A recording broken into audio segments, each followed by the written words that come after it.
আসসালামু আলাইকুম। তাল গাছটা পরিষ্কার করা হয়েছে, এটারে রস নামানোর জন্য। কীভাবে কাটা হয় সেটা দেখাবো। তাল গাছে এটা শেষ, এই যে মুসিগুলো আছে এগুলোর এই আগাগুলো কাটা হবে। এটা বাদ, এটা তাল অলরেডি চলে আসছে, এটাও চলবে, এটাও বাদ। এই যে এগুলো কেটে ফেলাই দেব। তো কীভাবে কাটতেছি দেখাই। এটা আমি কেটে দেখাই। এই যে পাশে যে ফুলগুলো আছে এগুলো পরিষ্কার করা হবে। আর এই যে দাওটা দেখতেছেন খুবই ধারালো, একদম ব্লেডের মতো। দাও যত ধারালো হবে অতই এগুলো রস অত বের হবে বেশি।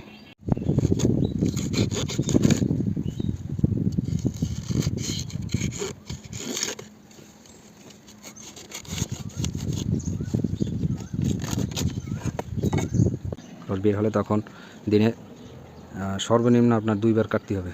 3 বার কাটলেও ভালো হয়। সকালে একবার, বিকেলে, দুপুরে আর সন্ধ্যার আগে। আর এই তাল গাছের রস আপনার 24 ঘন্টায় রস হবে। নিম্নে 3 বার তো নামাইতেই হবে। যদি 3 বার কাটেন 3 বারই রস নামাইতে হবে। আজকে 7 থেকে 8 দিন পর রস বের হইতেছে। রসের অবস্থা, রস যদিও এগুলো এখনও আরও সময় লাগবে, এই রসগুলো খাওয়ার উপযোগী না সেরকম। এরকম মোটামুটি রস বের হইতেছে। তো আরও দিন যত দেবে অতই রসের সংখ্যা বাড়বে।